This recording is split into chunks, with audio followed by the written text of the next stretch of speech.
everywhere I went, on a publicity junket for one of my directed films, I'd get asked the question, inevitably by a journalist, when's the next indie coming out? And they weren't asking me the question, because there was a hidden agenda, it was a piece of news.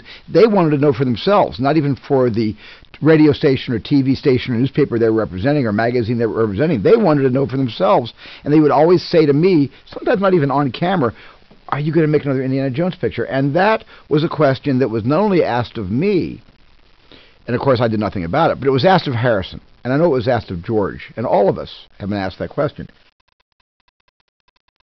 Harrison was the center of this piece from the very beginning. The casting of that man to play that role was the most important thing we did, more important than my directing it, all the writers that came in to write all the different episodes. More important than almost the sum of all of its parts was the fact, in my mind, that this series would not have been as successful as it was if it were not for Harrison Ford playing that role. And when I realized that the strength of Indiana Jones is the way we fashion this for Harrison, not just the MacGuffin, the concept, but fashioning this character to still be Indiana Jones, that was the key for all of us. I think this film was more demanding on Harrison from a physical standpoint than the other three movies were. But there were things, because of new, safety devices, harnesses and wires that we digitally removed later on, which allowed Harrison to do some death-defying stunts, but always keeping him safe.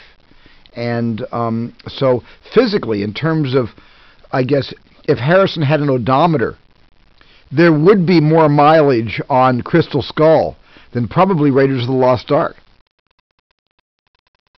1957, when our film takes place, is totally informed by the Cold War, by McCarthyism, by hot rods and girls wearing leather sweaters and ponytails, and and saddle shoes. I mean, this is pretty much the 50s. The music is Elvis Presley, and it's a whole new era. We're no longer in the 30s anymore.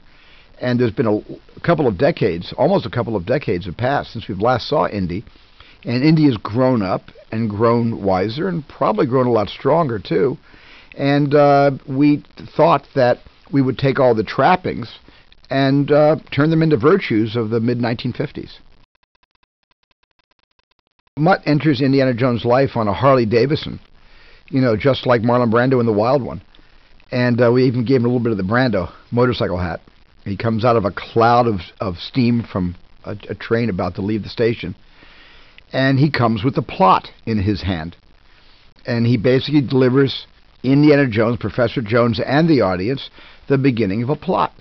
He comes to tell Indy that an old colleague of Jones's has been kidnapped.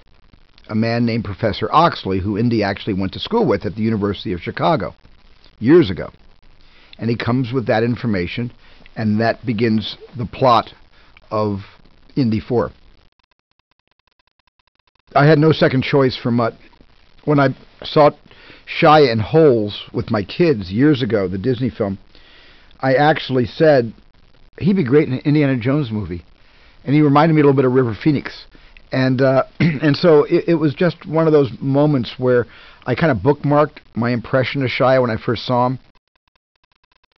And it was when I was watching dailies on Disturbia that I knew he was going to be Mutt in Indy 4. I said, there's just no doubt about it, that's who it's going to be. I sent George Lucas dailies from Disturbia. George saw the dailies, loved Shia, and said, go ahead and cast him. It was so great to work with Karen again after all these years. She hadn't changed a bit. Wait till you see her in this movie. She is the same feisty Marion Ravenwood as she was when we released the picture in 1981. Director friends of mine who have worked with her said, don't be surprised if she disappears into this character, and they were absolutely right. She totally disappeared into Irina Spalko. And she reappears the second I say cut. I really wanted, Kingdom of the Crystal Skull to be a blood relative of the previous three. And therefore, it's practical sets, it's all kinds of booby traps, it's all sorts of exotic locations, if not around the entire world, the way the first movie globe-trotted. It's a little more limited because a lot takes place in the U.S., which none of the other films really did. But certainly we go to South America, and we go to Central America, and we go to the Southwest, we go to the East Coast of, where Marshall College is, and we do travel on this film.